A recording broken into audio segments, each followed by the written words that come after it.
Welcome back to Building a Main. Last time we continued our questing towards Vanquish and did a few other bits of Slayer prep. This time we're definitely going to do that one thing we forgot, as well as finish up the rest of our Slayer prep so that we can enjoy some good old ethical... Wait, is Slayer ethical? That's a question for another time. For now, on with the progress. We're kicking off this time by going back to Dungeoneering, until I gave up on getting a lore rune drop and went to Runespan to get the level myself. Since I did this very phone-friendly activity on my phone, I don't have any clips of it, so here's my attempt to recreate it in Paint. After doing all that, I then came to the unfortunate realization that I didn't even have the magic level to use the group Gatestone tally, so getting runecrafting up was almost a waste of time. Dungeoneering is a skill I quite enjoy, but it's also quite a long grind early on, and I did end up taking quite a few breaks. One of those was to do some fishing. We went and did fly fishing all the way up to 52, and this allows us to spend our AFK time at Menethos if we wish to. I'm also making sure to keep up with my 2 daily caches every day. While I'm not the biggest fan of the minigame, I really can't deny just how good the XP is, especially for the time investment. Another one of these breaks was doing a little bit of archaeology, because by completing the Zerosian 1 collection, we get access to a relic that I honestly don't trust myself to pronounce a second time, so here's the live version. The Seal of the Praefectus Praetorio. This relic gives us a 10% rep buff at Menethos, Mazchna, the Heart of Gilnor, and with the Farming Guild. Continuing to get sidetracked, I explored some daily scape options, notably shop runs, which are basically free money.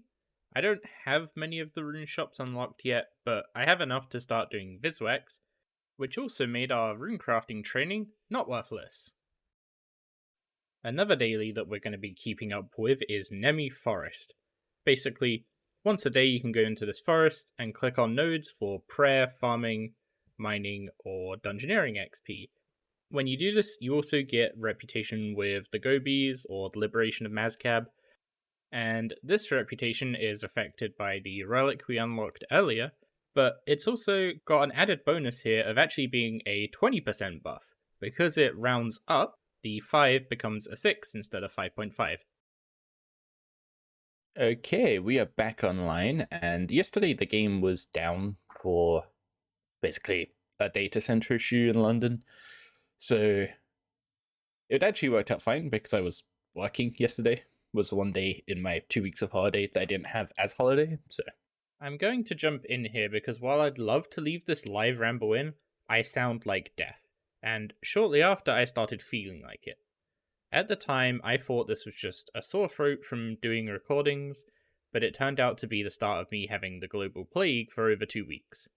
In the clip, I'm mostly just explaining all the data center issues that Jagex had, and then going through my plan for the day, which is basically just powering through Dungeoneering.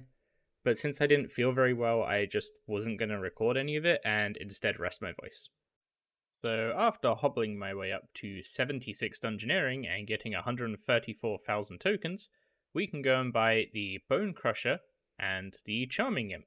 At least, that was the original plan. I actually ended up having to go and train summoning because for some reason the Charming Imp has a summoning requirement. I never knew that.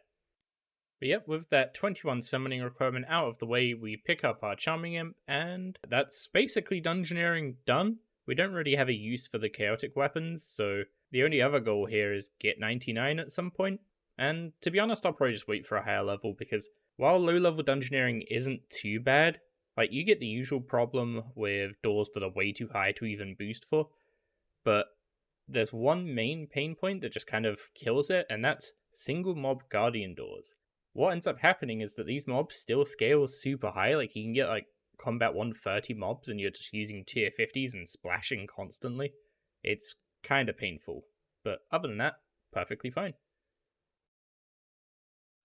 With all of our other distractions out of the way, we finally got on with some questing, clearing out Icflaren's Little Helper, and taking on a Banshee that the wiki massively overstated the difficulty of, so that we can complete Smoking Kills. This quest is great for two reasons. One, it essentially doubles all our Slayer points, and secondly, it lets us access the Slayer Helm when we can eventually buy that. We don't have enough points yet, but we'll get them pretty quick now. Even though we can't yet make the Slayer Helm, what we can do is pick up the free Slayer Helm adjacent items. So this is the Black Mask for melee, the Focus Sight for range, and the Hex Crest for mage. Each of these give a 12.5% damage buff and a 12.5% accuracy buff for their respective style when you're on a Slayer task. They're the best helms you can wear until you can make the Slayer Helm. It was at this point that I discovered World 84 portables. I think this has moved to Fort Frimfree since this clip, but basically by using the portables here, there are so many people all stacked in one place using pulse cores that you just essentially have a 10% XP buff for using them here. It's pretty good for training construction, because training construction otherwise is wrist pain inducing. And doing it here, we got all the way up to 63 construction. This is to unlock the aquarium in our house so that as we start training fishing going forward, we start getting prawn balls and golden fishing eggs. I probably should have done this before I did the fly fishing because those eggs are quite easy to get, but we can just go back and get them shortly.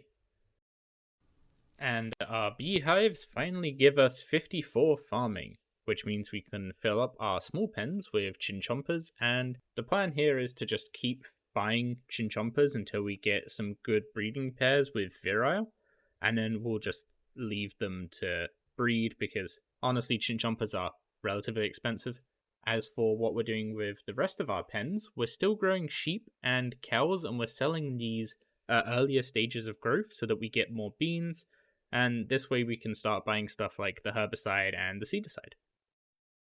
Okay, with most of our morning routine done with, I just got to do one more cache. Our goal for today, our big goal for today, is to do a ton of Slayer and hit 75 magic and 70 defense. This gives us the ability to wield a tier 75 staff, whether that be the Staff of Light, which I believe is tier 75, or Vanquish, the quest reward.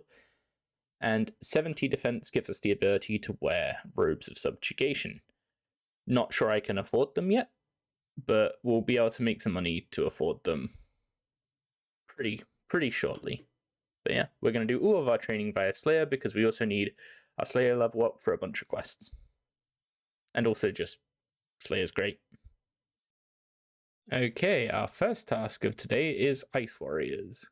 Not going to be a particularly long task, probably not going to be a particularly fruitful one, but at this Slayer level we can't really be too picky. And the next task on our list is Rock Slugs, which, if I remember rightly, are not too bad XP. Next task is Pyre Fiends, which I'm choosing to range despite their bolt weakness because with a tier 50 weapon we're just not splashing anyway, and I really want to get up to 75 magic today. Okay, so since the weekly D&D is reset, I went and did another round of Herby Werby, not for the XP. The XP's nice. But I'm grabbing the herb bag because I just did a Pyre Fiends task and they drop a bunch of Grammy herbs and also a bunch of salvage, so we don't really have enough room to hold it all.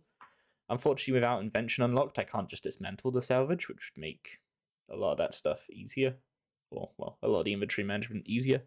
But Invention will be coming soon. It's basically just a waiting game as we get 80 divination. So the herb bag, as it suggests, it just holds a bunch of grimy herbs. So we'll take this on Slayer tasks where the mob drops herbs. Our next task is vampires, and while I was over here, I espied Agent 006, I think it is. And yeah, we got a clue scroll. I was looking for I always thought he came alongside a penguin, so unless I'm blind, I can't find the penguin that he's supposed to be alongside. It's going to be on screen somewhere, and I'm going to have completely missed it. We open up our casket that we got from the penguin that was running around, and we got a fortunate component inside there, so that's like another 1.4 mil to add to the collection. I'm basically just dumping everything I'm getting loot-wise into this tab, including the sheep that I need to sell tomorrow, or whenever the werewolf guy comes back to buy them. So yeah, I'm just chucking everything in this tab, and we'll recap it when we're done with our grind. So our next task is actually right here. It's a task of werewolves, and I find this kind of amusing because it basically means Mazchna just told me to slaughter the town next to him. Just straight up. I do realize you can also do this task in the God Wars dungeon and maybe get some War Priest armor in the process, but there's no way Mazchna is assigning a task that you are expected to do in God Wars dungeon. So, and I can't find any other good locations. Like, there's some werewolves scattered around Mauritania, but like this is the only place where there's like a dense number of them that you'd actually want to go for a Slayer task. So yeah, he literally just assigned me a task to slaughter his hometown. I don't know how to feel about that. So our next task is basilisks, which means we need a wand. Unfortunately, we didn't hit 60 magic before needing to buy a wand, so we're having to buy a mystic one. But while I'm here, I may as well just grab all this mystic stuff because there's no way it's cheaper than or more expensive than on the GE. Okay, we actually stayed a bit over the length of this task just to see it through to 60 magic, which, well, as you can see here, lunar equipment, which is a mage power armor. We're not going to be bothering with that because there's quite a few quest requirements. So just going straight for subjugation as our mage gear makes a bit more sense. But also the god staffs, specifically the Gothic staff. Its special attack is kind of like a Bandos god sword. It reduces the defense and makes it easier to hit whatever target you hit with the special. Plus the god cape, going to be our best magic cape for quite a while, basically until we can do the fight kiln, I believe. So we need to hop up to the top of the wilderness and get hold of these. So we headed up to the mage arena and defeated Collodion. This lets us pray at all three of the altars and get one of each of the god capes for fashionscape reasons. Unfortunately, I prayed at them in the wrong order, so I ended up getting the wrong staff for free. So I had to buy the Gothic staff, but that's not too bad. It's fine. Unfortunately, I think the Saradomin one is literally the least useful, so that's a shame. Okay, so at the cost of most of our lobsters, we can now cast the Divine Storm spell outside of the Mage Arena, which also gives us the ability to cast the Gothic Staff special attack outside of the Mage Arena. So we can swap back to our Mage bar now. I actually don't know where you find special attacks in this UI. It's probably in here somewhere. No idea. I'll figure that out. Our next task is Cave Crawlers, and we're over to training defense because of two reasons. One, we need to get up to 50 defense to wear some better armor, so we use less food on tasks. And also, we are getting close to 75 combat, but magic is so far ahead of everything else right now that I'm definitely mage-based, but gaining defense XP is going to be less XP required to hit 75 combat, which gets us a new Slayer Master. So we're training defense until we hit 75 combat, and then we're back over to magic. Okay, so we've got our first Slayer unique, which is Light Mystic Boots, which are apparently about 200k. And yeah, I don't know if I'm going to be insane and try and go for like a Slayer log at some point. I'm not sure what's going to happen once this account eventually hits its initial goals, but going for the Slayer log is a potential possibility, although it's kind of something I would rather achieve on my Iron Man. Okay, we just hit 50 defense, which means we can now wear our Mystic and sell off the split bark. Unfortunately, we're not quite close to getting 75 combat. I think I actually need 3 or 4 more defense levels to hit. And as you just saw, we completed our 19th task. So our next task is actually a big boost in points. And I want to use the best Slayer Master possible for that task.